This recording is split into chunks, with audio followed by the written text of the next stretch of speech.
Ayan, good morning, and sorry nagkamali ako sa setting.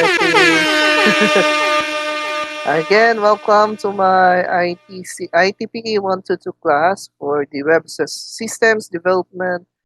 So, for my student, please say present as well as your section, no? Sorry, mali ko kanina. Wala man din ako siya na-set up sa sa ITPE 122 class. So, dito po tayo, wag po doon kanina. Ayan.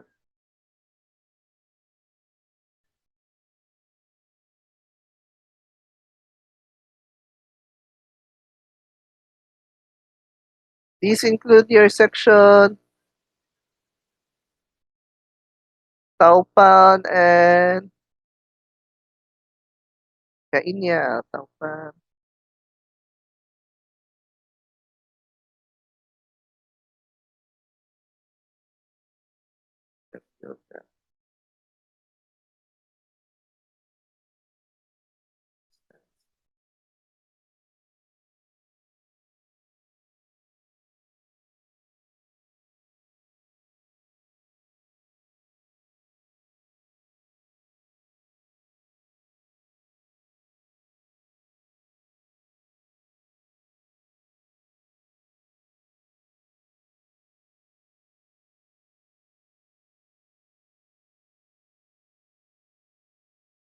Just say present and your section. Pwede na siya. Wag na complete name. Ma-redundant na magod. Pause.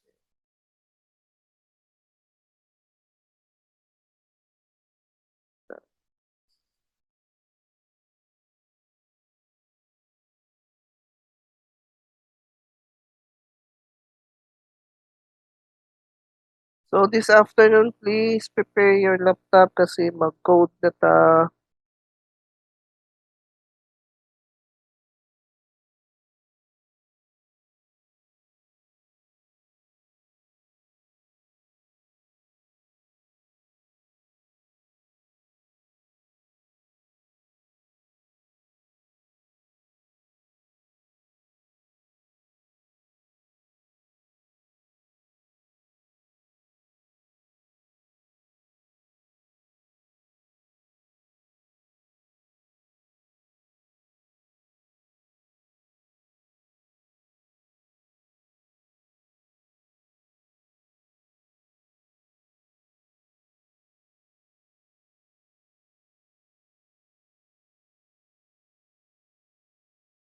Laptop or desktop computer. Basta may computer ka kasi.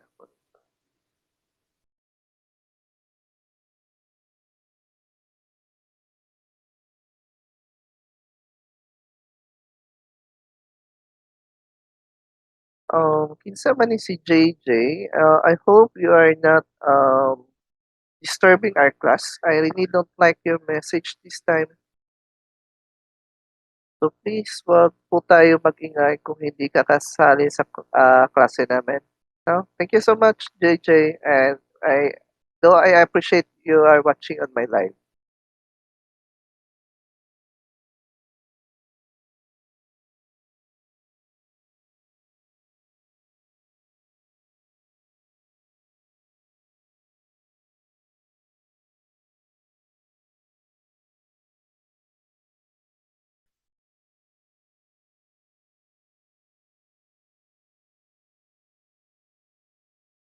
Kasi this live also, hindi lang naman yung mga student ko ang yung ano pa ba ito? Since this is live din, and after this one, this will be, din, no? Posted over the YouTube. I mean, yeah. Then, of course, hindi lang yung mga student ko ang maka-learn din. As well as those, yung iba na mga uh, yung naka-subscribe, of course, they will also learn. Or a bit, review to them. Lalo na itong mga years. So they can review and they can learn. But those people who are doing nonsense are really, yeah, sige lang. So we need to jud them. voice, I mean, mention the names, then still we are thankful at tingin sila, no? Pero sana wag din kayo manggulo para hindi kami ma-disturb sa klase namin. Okay, so oh, by the way, thank you so much sa nanood kahapon orientation sa ICE. I hope naka-review mo sa atong kung kinsa atong dean, atong program head. And luckily, kung di kayo nanalo sa Facebook Live, well, if you watch on my live din, swerte yung naiwan na 25 because there are two lucky winners who won 50,000 load on my grabe no 50,000 yun. 50 pesos lang dyan ito. Si Gerald Pagulong. Na ba diri si Pagulong? Ayun, Gerald, congratulations. Gerald, shout out kay Gerald. Yan. Nanalo siya ng 50,000 load. Congrats, congrats no sa Wheel of Names kahapon. Ayun, nandun na. Ayun. Check na nga. Pangalan ni Pagulong.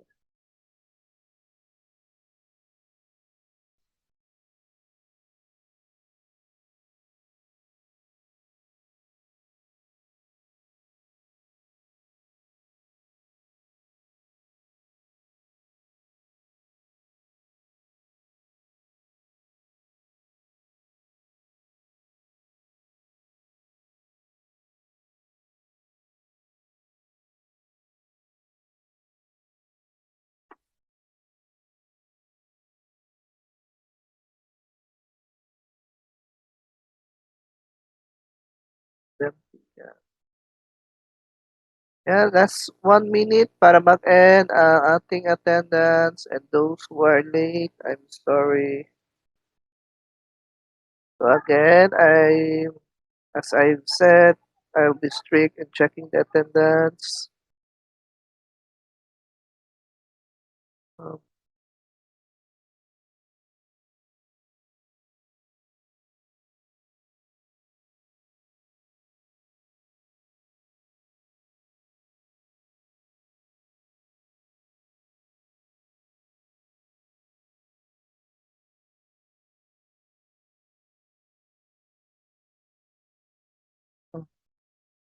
Supposed to be dapat nag-join kayo pero ewan ko sa inyo bakit hindi kayo nag-join pero sige na, wag muna ngayon. Next time na lang. Venegas. Kasi I will really next time yung obliged talaga kayo mag-join pag nasendan ko kayo ng invitation. Sino to si Tom?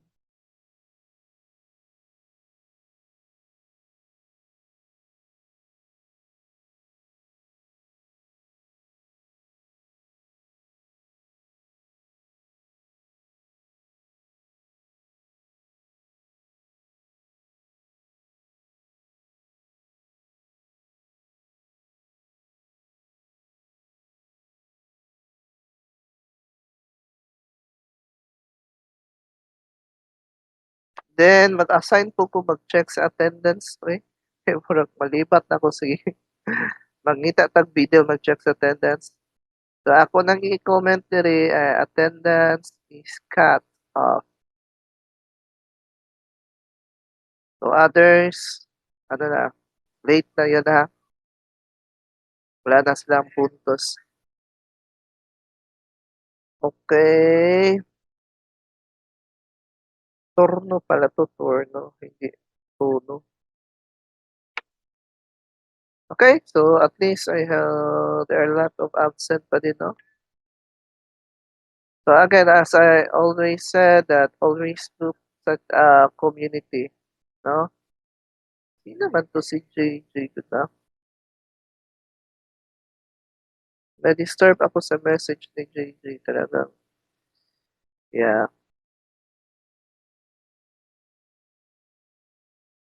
Sige, okay na, Chad. May problema, Chad.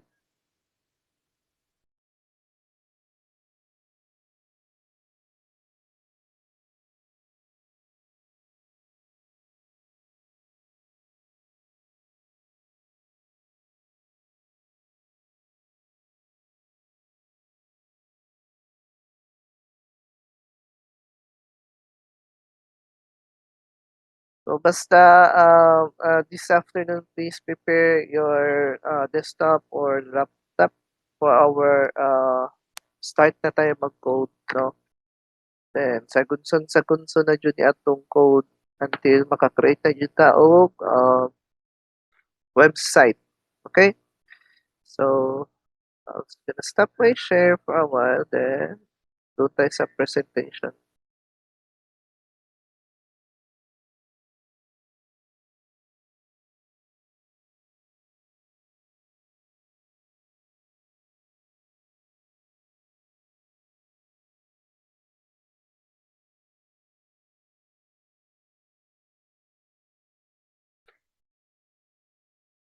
So, eto na. So we're done with our objectives, no? We already identified what is HTML, and we already distinguished the different types of editors. So yun nga, di ba, sabi ko, so we will be using the Sublime as our editor for the subject, no? Kasi nga, mas prefer ko ang Sublime, gaan, aside sa gaan siya, and madali lang din gamitin. Then, ito na, we determine also what are the HTML basics, and we will continue na our class on distinguish the different types of elements, though ang iba na ano na natin, no? And the attributes of the HTML. Mhm. So I supposed to have at least 80, no, students right now, pero I'm not sure. Bakit walang iba?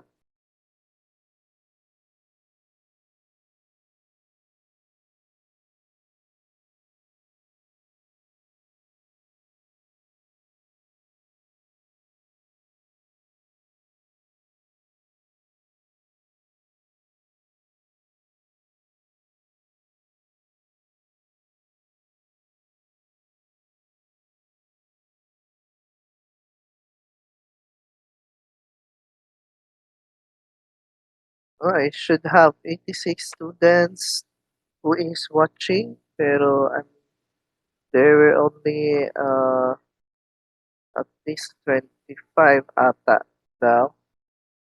Check ulit. So, of course, I always check the attendance kasi mag-worry man tayo kung baka sabihin nila hindi ako klase, eh, obviously naman, kaya nga, we're using YouTube because we will meet talaga as much as possible din. Ah, imi-meet ko yung sabay, no? Yung dalawang section kasi kung ano naman yung i-discuss ko sa first section, yun naman din i-discuss ko sa lahat, 'di ba? So yun, I have at least 27 lang na nagtingin, no? So this is not my fault kung hindi sila nag-attend ng class, and make it sure lang talaga na pagdating at the end of the semester, marunong sila mag-code, no? Okay, let's continue na. So, saan nga tayo nag-end pala? Ayan. Mababa din kasi itong presentation siya, chapter 1. Sino dito maka-remember saan tayo nag-end? Sorry ha, kasi ang busy din. Did we stop?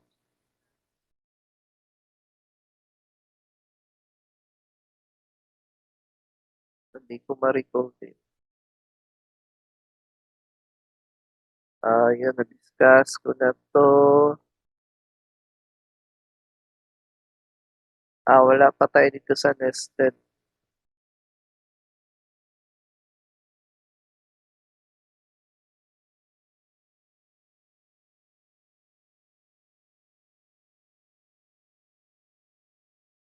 Well, anyways, balik na lang tayo dito sa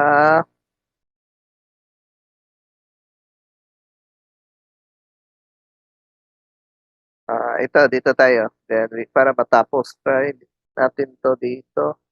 So, again, we have this HTML basic example.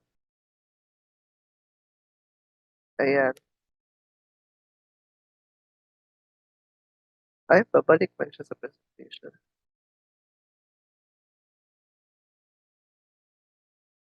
Ito na lang, hindi na natin na yan yun.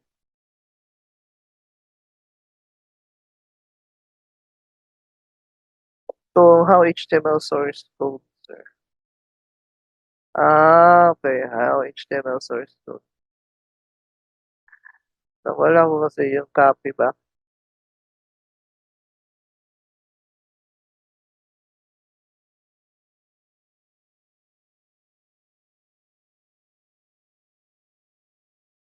Ito. Yung tama.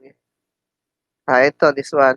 So, how to view HTML source? So, ito yun. Thank you so much, Dave. So, um, have you ever seen a web page and wondered, hey, how did they do that? So, di ba kita, we are very, ano tawag nito, curious on how this web page pala ginawa. So, we already know that, yes, this is encoding, pero paano ba talaga ito ginawa? And we even heard that if you have this own website, especially if you have your business, then surely big profit will also ano no added to your ano to your business. Then is it this making your own website could really have a good profit, no? So view HTML source. Ayun pala no. Tapos na tayo dito yung how to view the source code yung HTML F12, di ba? Nag-try tayo ng F12. Then we could inspect an HTML element. So by clicking the F12, ayun, sa right, kung sa left side, andun yung makita yung mga um, yung website talaga niya and sa right side, andun yung mga elements niya or mga code niya. Okay? Then, so since we are talking about HTML elements, so an HTML element is defined by a starting tag, some content, and an end tag. Okay? So, pang code ana like this one, so if this will be the tag, so we have this tag name, so we have different types of tags, no? Then ang content niya inside the tag, then it must be have a close tag, no? Tag name. So the HTML is element is everything from the starting tag to the end tag. For example, um, this one. So our tag here is the header one. The inside the header one is my first heading. Then we have this end tag of the header one. Then paragraph tag. Inside the paragraph tag is my first paragraph. Then it has a close tag of paragraph. I mean, it has an end tag of paragraph. So ito mas clearly example niya. So start tag, header 1, element content, my first heading, end tag is close header 1. Okay? So that which I always close no or slash before the name of the tag. So that means na pang-closing dyan na to siya. So some HTML elements have no content. Like the break element. So sabi ko nga, tinanong ko to last time kung if you compare this one to Java, ano yung compare ng break element sa um, dito sa HTML code. So we called it slash n ba yun? ln or slash n din yun sa sa Java. Okay? So these elements are called empty elements. Empty elements do not have an end tag. So again, these elements like the break, wala siyang end tag, no? Okay. So we have what we call now the nested HTML elements. So HTML elements can be nested. This means that elements can contain other elements. So all HTML documents consist of nested HTML elements. So the following example contains 4 HTML elements. So we have this HTML, the body, the header 1, and the paragraph. So ito. So ito yung elements natin, no? Then may content siya na may first heading dito sa element header 1 and dito sa paragraph element is my first paragraph. Then the HTML element is the root element and it defines the whole HTML documents. So tandaan ha. And it has a start tag of HTML and an end tag of /HTML. So kaning ano. So tanan jud na jud sa sulod sa HTML na element. See, this is the root element and the whole HTML document. So then inside the HTML element, there is a body element. So this one, the body. So inside po sa body, ayun na yung element ni header 1 and ni paragraph 1. Ayan. So the body elements defines the document's body. Bakit? Parang mali yung ano ko, presentation. Ayan. Anyways. And it has a start tag of body and the end tag of /body. No? Then inside the body, ito na. So inside the body element, there are two other elements. We have this header 1 and the paragraph element. So dito pala, ito yung picture dapat niya. No? So i-click ko muna, copy ko ito para hindi ba dito. Ayan. So then inside the body element, there are two other elements. So which is the header 1 and the paragraph. So it will be nice sana pag code ninyo, for example, align tong body inside, make a tab space here para mas maano natin, makita natin ang difference, no? So ito yung si body naka-align, then align din si header 1 and paragraph. That would mean na inside siya sa atong body element. Okay?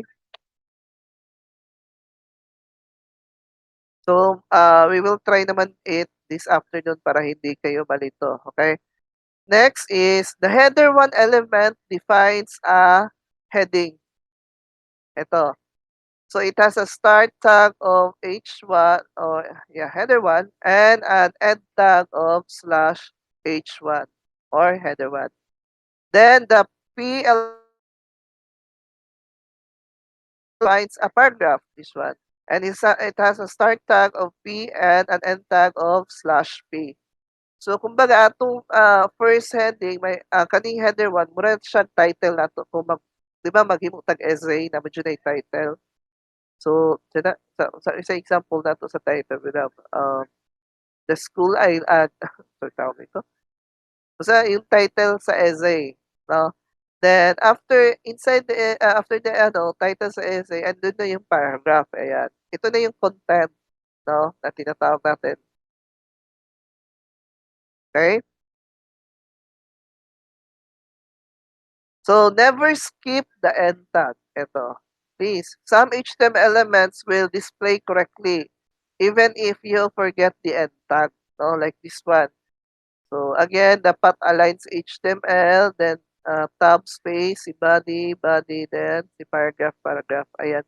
So, ito, yes, other, excuse me, other elements, no, like this one sa paragraph, pwede nyo siya, wala siya end tag, no? Yes, mo display siya. However, never skip the end tag, no? Kay naay uban pud jud na pag di mo siya i-close, dili siya mo function. Labi na katong uban na element na nag-division bitaw ka, nag-divide ka. So malibong magbasa na si computer, no? So dapat na kung if this element has an end tag, it has a starter and an end tag. So dapat yun magubad jud na siyang duha, no? Unlike a break, unsa pa kay others na element na wala ay end tag, we will know later, no?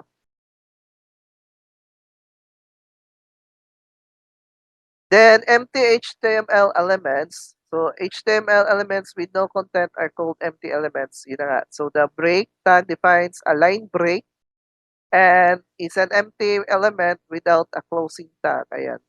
So like this one, this paragraph inside the paragraph element. So nasa this is a break paragraph with a line break para end tag of the element paragraph.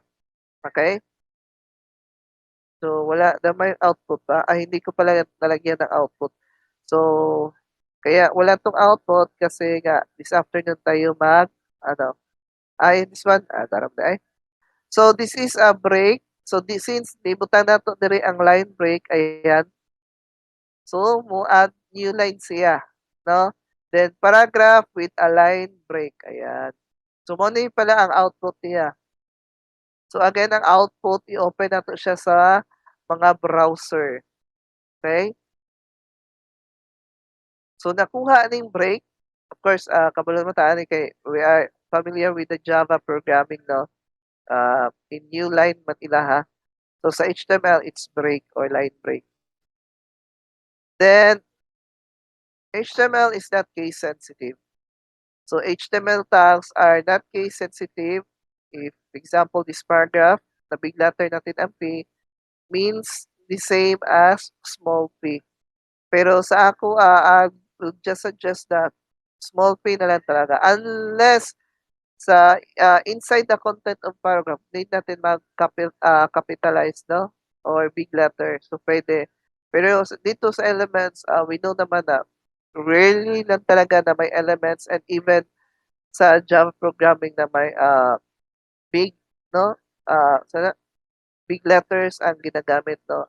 Like sa string, it's TDIO, small letters naman lahat. So, the HTML standard does not require lowercase tags, but the W3C recommends lowercase in HTML and demands lowercase for stricter document types like XHTML. Okay, yun, hindi nga siya case sensitive, pero however, we recommending you na small letter na lang talaga lahat. Again, except for the content. No? So, HTML tag reference. So, we have this tag HTML defines the root of an HTML document. Then the body defines the document's body. And header 1 to 6 defines HTML headings. So mamaya makita natin kung ano yung difference ng header 1, 2, 3, 4, 5, and 6.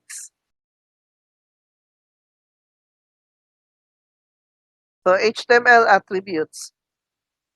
HTML attributes provide additional information about HTML elements. So HTML attributes, all HTML elements can have attributes. So what's the attributes? So attributes provide additional information about elements. So attributes are always specified in the start tag. Okay? So pasabot, di ba, we have dalawang tags, no, sa element. So ilagay talaga ang si attributes inside the start tag. Then we have this end tag na may slash tapos yung type of element. So wala siya ibutang dito, pang close lang dito siya, okay? Then attributes usually come in a name. Then value pairs like name, tandaan to ha, we have name equals, then double quotation, then value. So saan siya paggamit? Like this one. The href attribute. No? So the A tag defines a hyperlink. So the href attribute specifies the URL of the page, the link. For example, so A, then yun, di ba? We have sa attribute na href, ayun nga, href. Then we have this, ang value niya, no? So again, we have this name, type of attributes, then ang value. So, ang value niya is kaning link sa Google. Okay? Since ang href or the A tag defines a hyperlink. Okay? Then visit W3 schools. Ayan. So, yung ani pag himo patong na extra. Then, another example, the SRC attribute, which is the image tag used to embedded an image in an HTML page. So the SRC attribute specifies the path of the image to be displayed.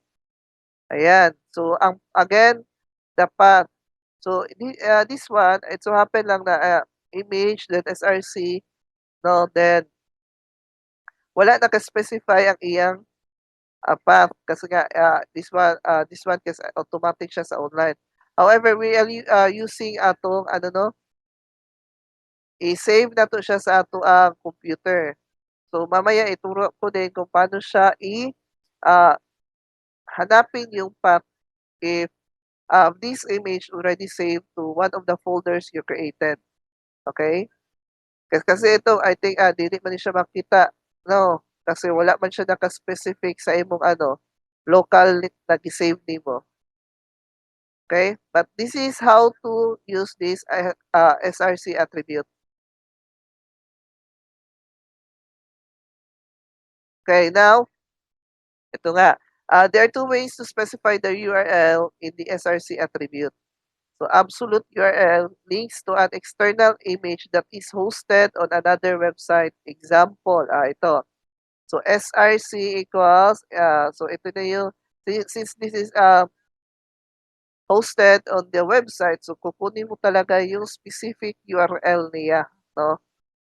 So, you click, for example, mag-open ka sa Google, i-click mo siya, right-click, then copy the URL na naka-post address bar. So, this is now the absolute URL. So, you can use now this one. And notes, external images might be under copyright. So, if you do not get permission to use it, you may be in violation of copyright laws. So, careful tayo sa pagkuha din ng images. No? In addition, you cannot control external images. It can suddenly be removed or changed. So, ayun, a consequence. Then, there are two ways specified the URL in the SRC. Then, we have this relative URL. Bakit dito nakabold?